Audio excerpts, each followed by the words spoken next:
Tom Goslowski here with you on 104.5 The Team and 104.5theteam.com. And joining us on the phone lines is a popular name here in the Capital Region, the legendary track announcer, Tom Durkin. And Tom, you see American Pharoah coming down the stretch at the Belmont. Were you thinking, boy, this is an incredible moment, I'm so excited, or, man, do I wish I was on the call for this race if I had just not retired so soon?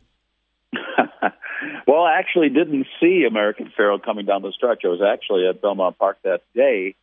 But I had to leave before the Belmont because I had a speech to give in Goshen very first thing the next morning. So I had to travel quite a bit. So I was in a traffic jam on the Northway when the first Triple Crown winner in 37 years crossed the line. No. And no, I didn't at any time think that I wish I had that call. I was 0 for 9, and maybe the curse of Durkin was the thing that needed to get a Triple Crown winner across the board. So I wasn't the least bit,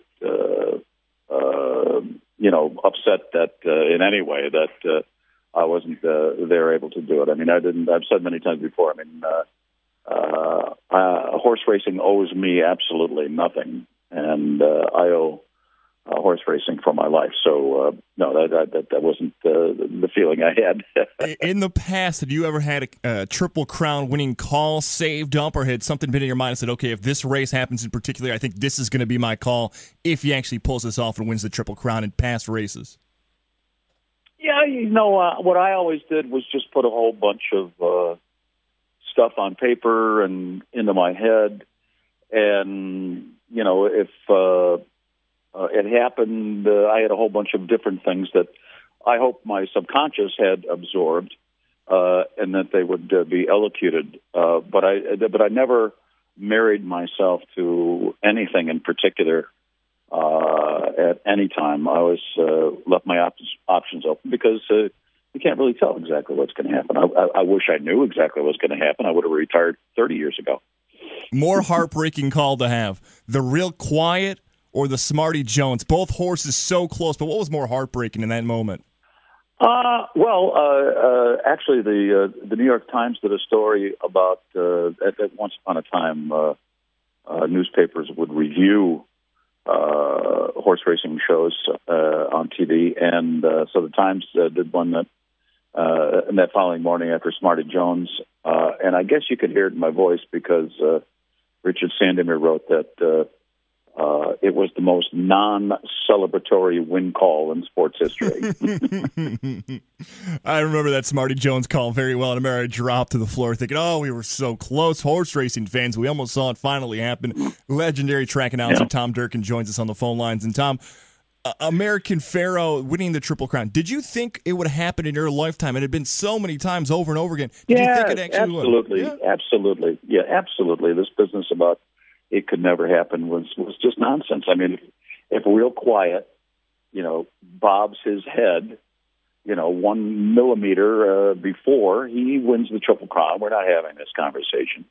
If Smarty Jones isn't forced to run the third quarter of a 1.5-mile race in 22 3, we're not having this conversation.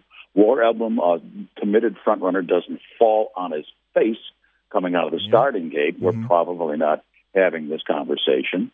If Silver Charm if Silver Charm sees Touch Gold in the stretch and has to go stride for stride to him, we're not having this conversation. So, there's just all sorts of very close calls, and I always thought that the Triple Crown was something that was doable.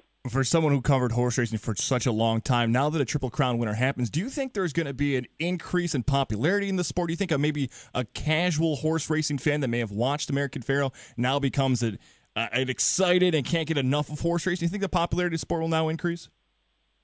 There might be a blip, but I don't think anything beyond that.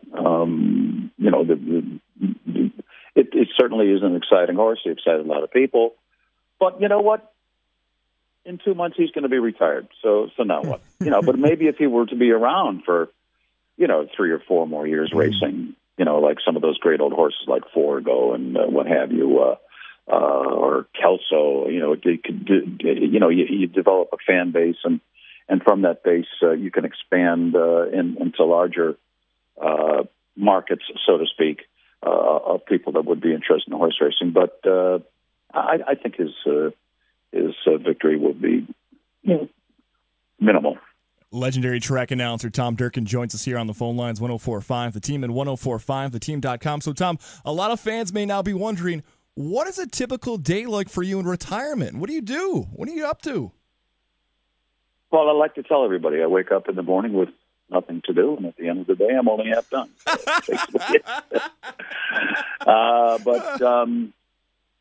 No, I'm pretty busy.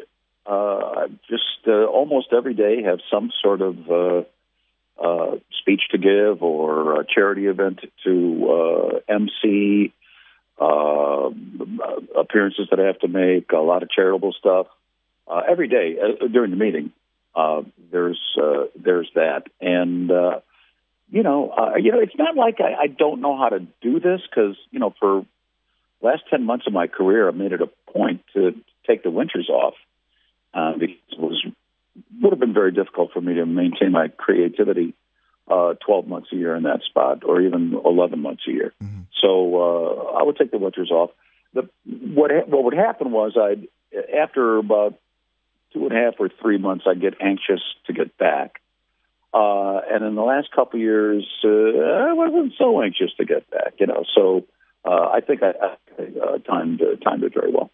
I'm sure athletes that are retired get this question all the time, and I'm going to ask you that same question. Any chance of a Tom Durkin comeback? Please do not mistake me in any fashion.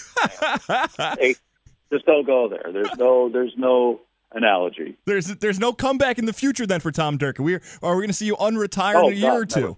Never. Absolutely never going to happen. No. He is the legendary track announcer Tom Durkin. Tom, thank you so much for the time, and hopefully to catch up again soon.